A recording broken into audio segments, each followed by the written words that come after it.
तो पाकिस्तान में घमासान मचा हुआ है। विपक्षी दल बिल्कुल अखड़ चुके हैं और सीधे मूव आउट कर चुके हैं सुप्रीम कोर्ट में। कहना है संविधान पर प्रहार किया है इमरान खान ने, गलती कर दी, वो पाकिस्तान के प्रधानमंत्री बनकर आए। फिलहाल हिंदुस्तान क्या सोचता है अगर कोई नया पीएम बनकर आता है? फिलहाल चेहरा कौन होगा नए पीएम का?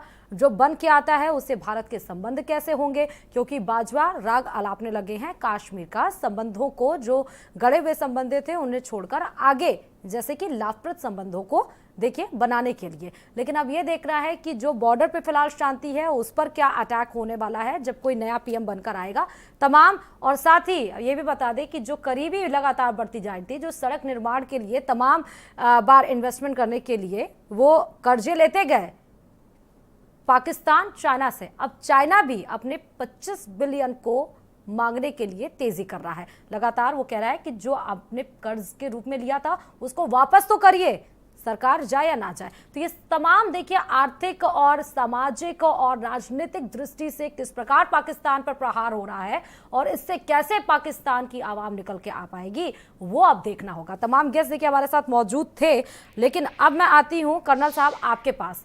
सनपाल जी, ये अब समझना बहुत जरूरी है यहाँ पर कि अगला पीएम कौन होगा। और जैसे मैंने अभी कहा अपने स्टेटमेंट में कि बॉर्डर पे फिलहाल जो शांति बनी हुई है और जैसे 3A की बात कर रहे थे संजीव साहब, उस 3A के हिसाब से अगर पाकिस्तान रुख करता है तो जो नया पीएम निकल कर आएगा और जो बॉर्डर की सिक्योरिटी की बात है उसको हम किस प्रकार से अब देख पाएंगे?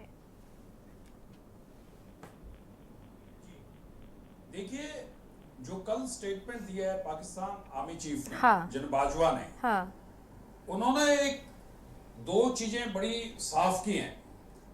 उन्होंने कहा जब हमने ये फैसला लिया था सीज फायर वायलेशन पे, उन्होंने कोई वायलेशन नहीं की है और बॉर्डर पे जो LOC पे है वो शांति है, इधर से भी फायरिंग नहीं है, उधर से भी फायरिंग नहीं है। हाँ। लेकिन मैं आपके चैनल के माध्यम से ये बताता हूं, जब सेशन UN में आता है, UN जनरल असेंबली का, तो उस टाइम ये लोग मुद्दे को जिंदा रखने के लिए ये काफी फायरिंग करते हैं। हाँ। नंबर 1। नंबर 2, बाजवा साहब ने ये भी कहा है कि जो हमारे पुराने मुद्दे हैं उनको हम भूल जाना चाहिए और कश्मीर का भी उन्होंने जिक्र कहा है कल कि हमें उसे सुलझा लेना चाहिए। उन्होंने ये बताने की कोशिश की है कि कश्मीर का मुद्दा अभी जिंदा है, लेकिन भारत और विश्व का ये मानना है आज कश्मीर के अंदर पूरी तरह से शांति है, बल्कि मैं ये कहूं कि आज POK में अशांति है। जो वहां की गवर्नमेंट उनके साथ दुर्व्यवहार कर रही है, जो वहां पे डेवलपमेंट नहीं है, और हमारे इंडिया का भी एजेंडा है और हमारी गवर्नमेंट का भी एजेंडा है। पार्लियामेंट में भी स्टेटमेंट दी गई है कि POK हमारा हिस्सा है और इसे हमें लेना है। इन सब चीजों को देख के जो आपने क्वेश्चन किया कि पॉलिटिकल लीडरशिप क्या आएगी, आप ये जब नैरेटिव आया अविश्वास प्रस्ताव का और आज ये उन्होंने सिद्ध भी कर दिया, वो असंवैधानिक था कि स्पीकर को चुन के असेंबली में जो उनके 4 बड़े लीडर हैं, बिलावर भुट्टो साहब, मरियम साहिबा और मौलाना मसूद फजूर साहब और शहबाज शरीफ साहब, क्योंकि उन्होंने एक मत से, हालांकि वो असंवैधानिक है, शरीफ साहब को उन्होंने चुन लिया है। हाँ, तो ये एक इंडिकेशन दिखा रहा है विपक्ष, शहबाज साहब का एक इंडिकेशन दिखा रहा है कि उनका पॉलिटिकल साइड से हम एक है और यही हमारे लीडर है। लेकिन मैं और शहबाज शरीफ है, हाँ कर्नल साहब, अगर शहबाज शरीफ को प्रधानमंत्री विपक्ष ने चुन लिया एक चेहरे के तौर पर, तो अगर वो बनते हैं 90 दिनों के बाद, जैसे चुनाव होने की बात कही जा रही है, उसका इफेक्ट भारत के साथ कैसा होगा फिर संबंध? क्योंकि 4 साल हमने देखा 2018 से लेकर 2022 तक कि इमरान खान जिस प्रकार से भारत के खिलाफ आग बबूला होते हुए नजर आए, स्टेटमेंट्स किस प्रकार से उन्होंने दी, कोई भी चीजें उन्होंने सही ढंग से नहीं की, कोशिश की भी नहीं उन्हें कि एक तरीके से जो पॉलिटिकल बैरियर है उसको खत्म किया जाए। जो इंटरफेरेंस है वो खत्म करने की कोशिश की जाए। हालांकि भारत ने बहुत बार कोशिश किया कि पड़ोसी देश है उसके साथ संबंध हम अच्छे रखने की कोशिश करें, लेकिन उस कोशिश पे वो नाकाम रहे। तो अगर आप शहबाज बनकर आते हैं प्रधानमंत्री, तो बाजवा का रोल, आर्मी का इंटरफेरेंस पॉलिटिकल किस प्रकार होगा और हम कैसे देख पाएंगे कि मजबूती, क्योंकि भारत नहीं चाहता है, भारत देखिए विश्व गुरु के रूप में बनना चाहता है, वासुदेव कुटुंबकम, हम उस रीति और नीति पर चलना चाहते हैं। लेकिन पड़ोसी देश अगर आग बबूला और उधर से आग बरसाता रहेगा तो भारत चुप भी तो नहीं रहने वाला। जी देखिए, जो वहां पे जितनी भी गवर्नमेंट आती हैं, आप ये देखें वो आर्मी बैक स्टेज पे होती है, मैसेज आर्मी का जाता है, लेकिन एक कुशल और दक्ष राजनीतिक अगर वो एक बैलेंस बनाता है, वर्ल्ड में अपना स्टेज मैनेजमेंट दिखाता है कि मैं आर्मी से नहीं हूं, मैं पॉलिटिकली मेरा अपना डिसीजन है, तो उनकी एक अप्रोच बैलेंस होनी चाहिए। आप ये देखें नवाज शरीफ साहब, उन्होंने भी आर्मी से लिंक था उनकी गवर्नमेंट, बट लेकिन उन्होंने विश्व के सामने जो एक अपने आप को जो दर्शाया वो एक लोकतांत्रिक तरीके से दिखाया। जैसे लाहौर का जो आपने देखा, जो बहुत बड़ा एक इवेंट था, हाँ। लाहौर बस यात्रा और लाहौर डिक्लेरेशन जो की, उन्होंने एक उसको कहीं ना कहीं पे एक बैलेंस बनाया और एक सॉफ्ट अप्रोच रखी रिलेशन बनाने के लिए। तो मैं सोचता हूं कि ये शहबाज शरीफ साहब भी उस पे सॉफ्ट अप्रोच रखेंगे और उनका जो भी आप ये देख रहे हैं, जो भी स्टेटमेंट आती है वो एक बैलेंस स्टेटमेंट होती है।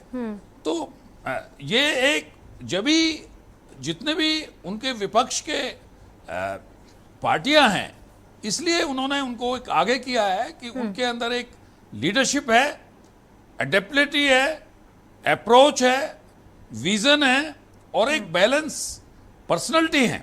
बिल्कुल। तो हमारे रिश्ते अगर वहां पे पॉलिटिकल लीडरशिप आती है और एक बैलेंस लीडर आते हैं तो हमारे रिश्ते अच्छे होंगे। भारत हमेशा अपने पड़ोसी देशों के साथ अच्छे रिश्ते चाहता है और अपना छोटा भाई मानता है। बिल्कुल। हमारे जो प्रेजेंट पीएम है वो ये चाहते हैं कि हमारे जितने भी पड़ोसी देशों से है वो अच्छे रिश्ते हों, लेकिन आतंकवाद और उसको उनको खत्म करना होगा, तभी कोई बातचीत की प्रक्रिया या व्यापार की प्रक्रिया शुरू हो। जी कामरान साहब, क्योंकि स्टेटमेंट बहुत बड़ी हो जाती है जब इमरान खान ये कहते हैं कि पाकिस्तान मुझसे केवल 5 साल बड़ा है, आज़ादी के बाद पैदा होने वाले देश की पहली पीढ़ी से मैं हूँ। इमोशनल अटैक सीधे जनता के ऊपर, क्या इमोशनल अटैक में जनता आएगी कामरान साहब?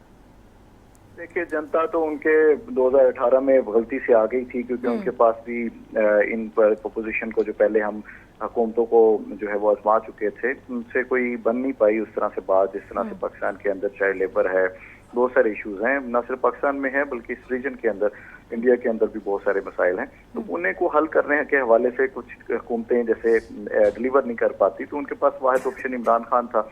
और ऐसे ही सुहाने ख्वाब जो है वो इमरान खान ने अपने जो इलेक्शन मंशूर है, मुहिम है, उसमें आवाम को दिखाए और उसमें कामरान साहब मेरा एक सवाल भी है, मेरा एक सवाल भी है कि जो आर्मी इमरान को लेकर आई, इमरान खान को लेकर आई, इन के इन प्रकार किसी भी प्रकार से वो इमरान खान को लेकर आई, उनको लगा कि शरीफ के बाद भाई उनको दूसरा चेहरा उनको इमरान खान लगे, लेकिन आप आने से में इमरान खान के आने के अंदर आर्मी का ना कभी रोल रहा है और ना ही है। वो एक पॉलिटिकल स्टेटमेंट थी, जैसे आज जो है वो इमरान खान कहते हैं कि जी उनके जाने के अंदर अमेरिका का हाथ है। ऐसा ही इलेक्शन बनाने के लिए नून लीग ने ये बयानिया उस वक्त बनाया था, जिसमें सिरे से कोई जान नहीं है। और अगर ये पसंदीदा होते फौज के, तो फौज इन्हें कैसे जाने देती?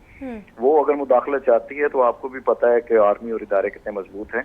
वो अगर चाहते हैं तो फिर अराकीन उनके 15 मिनट तो घमासान तो वहां से शुरू हुआ। कामरान साहब थोड़े से देखिए, आवाम जो है इस बात को समझना चाहती है कि आखिर पाकिस्तान में घमासान शुरू कहां से हुआ। क्या हम ये मान लें कि ISI पद शुरू उसी दिन हो गया था शुरू उसी दिन हो गया था जब उन्होंने बड़े ख्वाब दिखाए थे, कहा था कि मैं IMF वर्ल्ड बैंक के पास नहीं जाऊंगा, मैं डिलीवर करूंगा, मेरे पास बड़े प्रोफेशनल्स की टीम्स हैं, मैं इतनी लाखों करोड़ों नौकरियां दूंगा, रोजगार दूंगा। जब उसमें वो नाकाम हुए, अपोजिशन 3 साल तक खामोश रही, तब उनका वो सवाल शुरू हो गया था। अपोजिशन ने भी कहा कि इन्हें एक दफा मौका देना चाहिए ताकि ये जितना गंदा हो सकते हैं बुलंदो बाग दावों जावे जितने ये कर बैठे हैं वो पूरा तो कर नहीं सकते। ये ना हो कि इन्हें सियासी शहीद किया जाए और अगली इलेक्शन फिर इन्हीं की पार्टी का हो। उन्होंने इसे पूरा मौका दिया। तो याद रखिए पाकिस्तान की सियासत के अंदर आखिरी 2 साल हुकूमत डिलीवर करती है और अपोजिशन एहतजाज करती है ताकि अगले इलेक्शंस को बनाए जाएं। और ये दो साल 1.5 साल रह गए थे तो अपोजिशन को भी अवाम का दर्द याद आ गया, पेट्रोलियम मसनूआत याद आ गई और उन्हें एक बड़ा मौका मिल गया कि उन्होंने नाराज अरकान और लोगों को जिन्हें 3 साल इमरान खान ने अपनी पार्टी में होने का बावजूद नहीं नवाजा, उनके हल्कों में काम नहीं करवाए, उन्हें साथ मिलाया और अदम एतमाद ले आई। जमहूरी हुस्न तो यही था कि वो उसे देखते हुए चले जाते। फिर फौज का इससे कोई लेना देना नहीं, वो अपनी स्टेटमेंट्स में भी कह चुकी है और खुदा न खास्ता वो इतनी कमजोर भी नहीं है कि अगर कोई लेकिन एक तरह से आप देखिए कि अगर संविधान पे प्रहार इमरान खान ने किया है तो विपक्ष ने भी कोई अच्छा काम किया नहीं है। कामरान साहब, अगर विपक्ष के लोग अगर जाके स्पीकर के पोस्ट पे बैठ जाते हैं और संसद को शुरू करने लगते हैं तो मुझे नहीं लगता है कि ये भी संविधान के अकॉर्डिंगली। देखिए आपने तो मुल्क के आइन को मुअत्तल कर दिया ना। हाँ। मुल्क के जब आइन को मुअत्तल करते हैं तो आर्टिकल 6 के तहत सीधी सजा उसकी सजाए मौत है। हाँ। तो आपने तो वो काम किया जो हमारे साबका जर्नलों और डिक्टेटर्स ने किया, कभी मार्शल लॉ के नाम पे, कभी इमरजेंसी प्लस के नाम पे। आप तो खुद कहते हैं कि मैं जमहूरी सिस्टम से मुंतखब होके आया, तो आप कैसे गैर जमहूरी अमल जो है आपसे हमें जिसकी तवक्को नहीं थी वो आप कर सकते हैं। अपोजिशन ने क्या किया नहीं किया, वो रूल्स यही कहते हैं कि ये इजलास मुल्तवी नहीं हो सकता था जब तक वोटिंग नहीं होती। तो वो उसके अंदर भी आइन और रूल्स के अंदर ये गुंजाइश मौजूद है कि स्पीकर के बाद जो हाउस लीडर्स हैं वो स्पीकर का मुंतखब करें और वो आगे इजलास की कार्रवाई बढ़ाएं।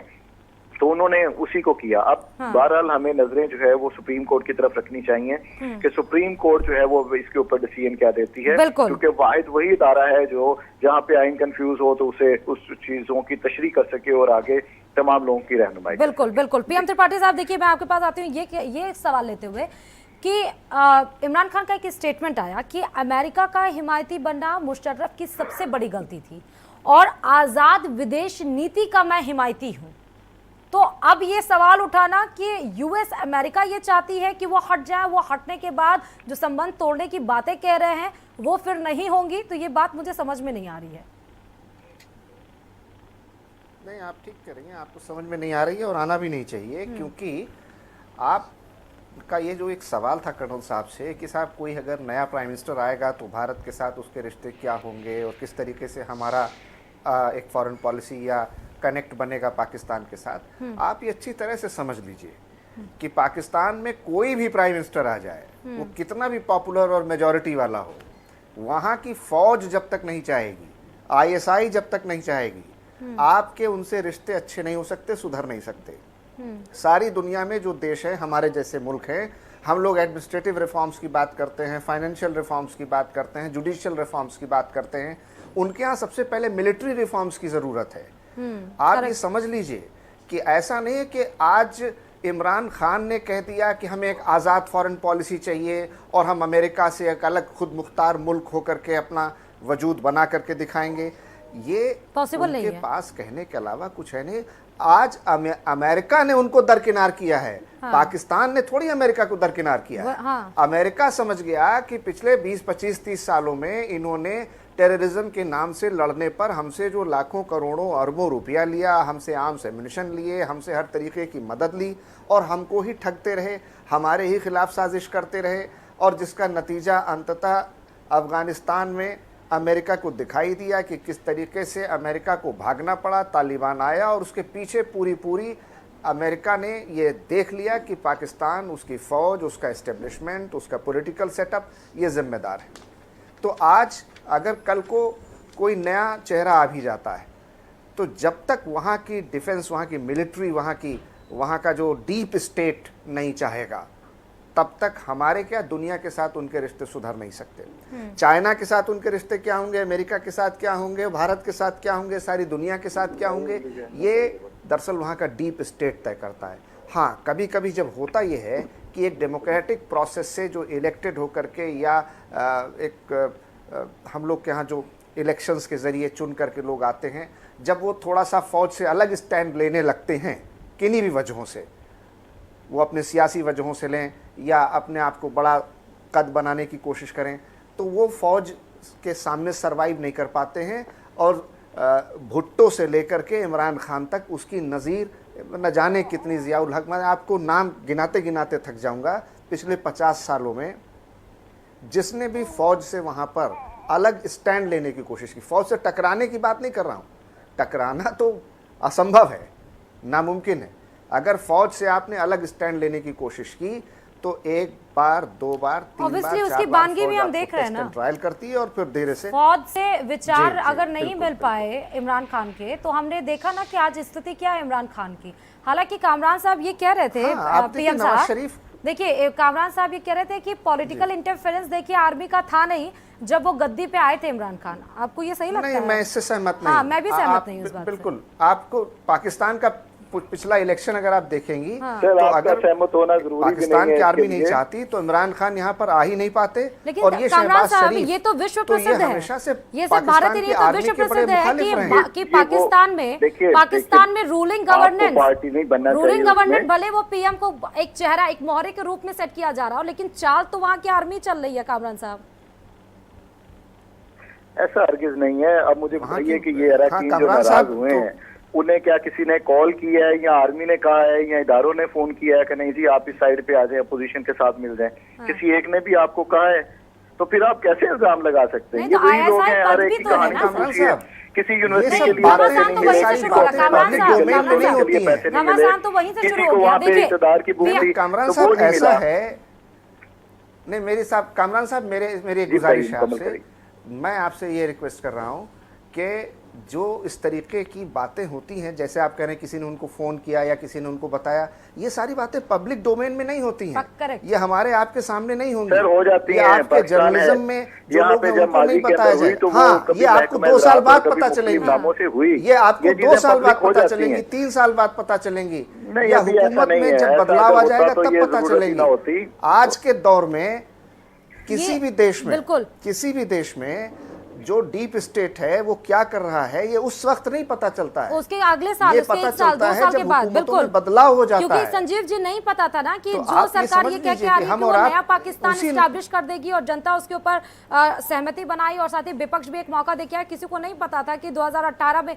से चलती हुई सरकार 2022 तक आ जाएगी। और कामरान साहब कह रहे हैं कि पॉलिटिकल इंटरफेरेंस नहीं है आर्मी का, ये मैं इस बात से इत्तेफाक भी नहीं होती हूँ, और मुझे लगता है पीएम त्रिपाठी कौन साहब भी मानेगा इत्तेफाक कामरान नहीं है, साहब? क्योंकि इस वजह और से, ये- क्योंकि पॉलिटिकल इंटरफेरेंस तो है, घमासान तो लड़ाई तो वहीं से शुरू हो गई ISI पद से ही। जब वो आर्मी चीफ को लेकर वो बनाने की कोशिश कर रहे थे, दूरी तो वहीं से, टकराव तो वहीं से शुरू हो गया। तभी तो बाजवा साहब ने अपना प्लान बिल्कुल आर्मी सेट कर के लिया अंदर, अपने आर्मी दिमाग के में, सिस्टम को, रूल्स अपने को दिमाग पढ़ में सेट लीजिए। कर लिया कि आर्मी के अंदर एक अब मुनज़्ज़म इमरान निज़ाम खान को मौजूद साइन है करना जिसके है। अंदर ये डिफाइन है कि किसे ऊपर जाना है और किसे आर्मी चीफ लगना है। ये चीजें पहले से डिफाइंड है और आर्मी का एक मुनज़्ज़म सिस्टम है।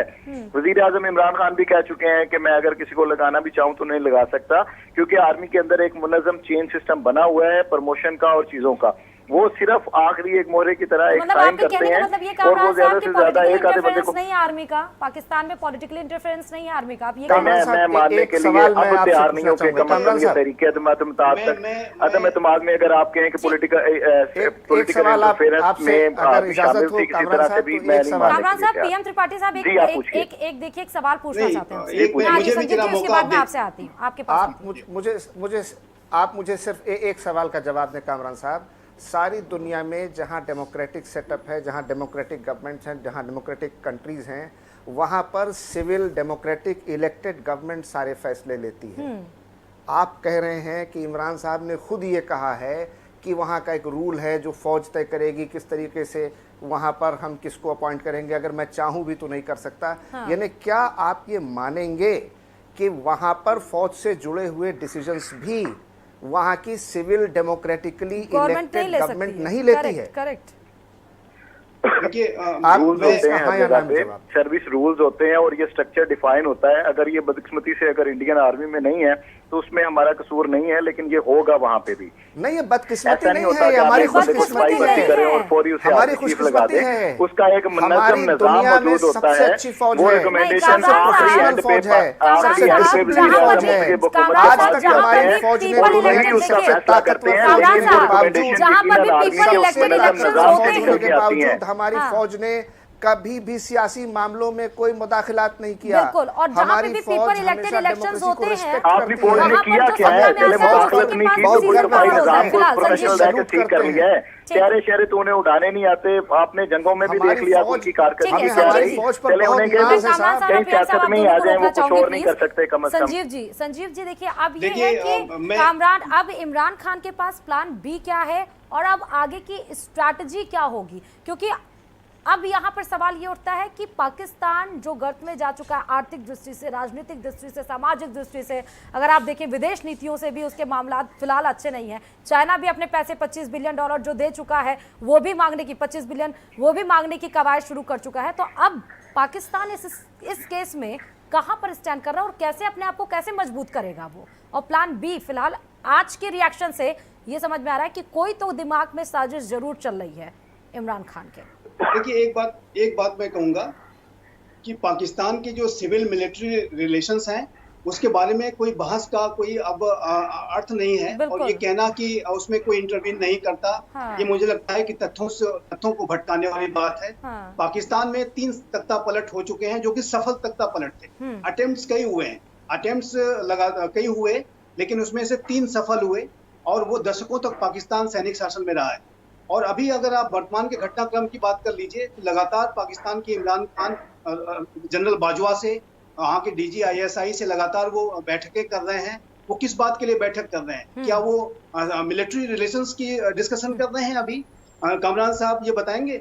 और ये लगातार जो बैठकों का दौर जारी मुल्क है, में और बहुत वर्तमान सारी समय में। तरीके के अलावा चीजें चल रही होती हैं। यहाँ पे रशिया और यूक्रेन का मामला है, रीजन की सिक्योरिटी का मामला है। ये वो खुफिया मुलाकातें नहीं कर रहे, वो मीडिया के ऊपर चीजें अब क्लियर हो रही हैं कि किसके लिए हैं। अगर उन्होंने इस तरीके दबतमाद के हवाले से भी आर्मी को से सपोर्ट मांगी तो उन्होंने भी साफ जवाब दे दिया, और उन्होंने कहा कि वही ऑप्शंस हैं, आप उसके ऊपर अमल करें जो जमहूरी तरीका है, आप इलेक्शन करवाएं। आपने कहा रशिया और यूक्रेन के बीच में महायुद्ध चल रहा है, तो उस लिए भी आर्मी के साथ डिस्कशन हो रहा है। मुझे लगता है यहाँ पे पाकिस्तान बहुत सारी मुलाकातें हो रही होती है ना, सिर्फ तरीके से पिछले 1 महीने से नहीं चल रही। हमें बहुत सारी चीजें और भी बहुत सारे मामला चल रहे होते हैं। ऐसा नहीं होता कि आज ये मामला हुआ और तो वहाँ पर पाकिस्तान का रोल क्या है? अब देखिए, आपने जो दूसरा सवाल किया, पाकिस्तान का रोल बड़ा क्लियर होना चाहिए और है उसमें। वो जंग किसी के हक में नहीं है, और हमारा तो बड़ा क्लियर स्टैंड है उसके हवाले से। हमने तो उसकी मजम्मत भी की है और रशिया से भी कहा है कि आप जो है वो डायलॉग के जरिए इस मामले को हल करें। यूक्रेन से भी कहा है कि जो उनके जायज मुतालबात हैं वो आप पूरे करें। तो इसको लेके हम क्या अब वजीर आजम और आर्मी चीफ और DG ISI जो है वो मुलाकात के ऊपर बंदी है कि मुल्क के अंदर हालात खराब हमारे साथ है, ऐसा होता है कि हम फॉरेन और एक्सपर्ट से बात करते हैं कि क्या उसमें मामलात होंगे, जहां पर हम वहां पे बॉर्डर की बात तो हो नहीं रही ना संजीव जी। देखिए, जो चीजें जग जाहिर हैं उसके बारे में बहस करने का कोई अर्थ नहीं है। जो आपने प्लान बी के बारे में पूछा है, तो मेरा ऐसा मानना है कि जो प्राइम मिनिस्टर इमरान खान इस समय अब वो अगले इलेक्शन की तैयारी में जुट गए हैं, और ये जो लगातार वो पोस्चरिंग जो कर रहे हैं, वो अपने आप को विक्टिम दिखाने की कोशिश कर रहे हैं कि वो उन्होंने नया वाकिस्तान बनाने के लिए वो तमाम वायदे कर रहे थे, और उन्हें उनके विरुद्ध साजिश हुई, विदेशों से साजिश हुई, विपक्ष भी विदेशों में जाके मिल गया, विदेशी शक्तियों से मिल गया, और अब वो जनता के सामने अपने आप को विक्टिम के रूप में पेश करना चाह रहे हैं। और जो अपनी उनकी विफलताएं रही हैं पिछले 3.5 साल में, उसके ऊपर वो पर्दा डालने की कोशिश कर रहे हैं। वो नया पाकिस्तान का वायदा करके आए थे, और आज का जो पाकिस्तान है वो पुराने पाकिस्तान से भी कहीं ज्यादा खराब स्थिति में दिखाई देता है। यदि आप एक्सटर्नल डेब्ट की बात कर लें तो $130 बिलियन से भी ज्यादा का रिकॉर्ड स्तर का इतना ज्यादा एक्सटर्नल डेब्ट कभी पाकिस्तान में नहीं था। मुद्रा स्फीति की दर 12% से ऊपर की है। इस समय महंगाई और बेरोजगारी की जो दर है वो बहुत ही ज्यादा ऊंची है। पाकिस्तान आज भी FATF की ग्रे लिस्ट में बना हुआ है। FATF लगातार उनको चेतावनियां दे रहा है कि आप यदि आतंकवाद के ऊपर आपने मनी लॉन्ड्रिंग, टेरर फाइनेंसिंग के ऊपर कार्रवाई नहीं की तो आपको ब्लैक लिस्ट में डाल देंगे। तो ये और डिप्लोमेटिकली अगर देखें तो अमेरिका ने इमरान खान को पूरी तरह से इग्नोर करके रखा हुआ है। एक फोन कॉल तक राष्ट्रपति बाइडेन ने आज तक नहीं की है।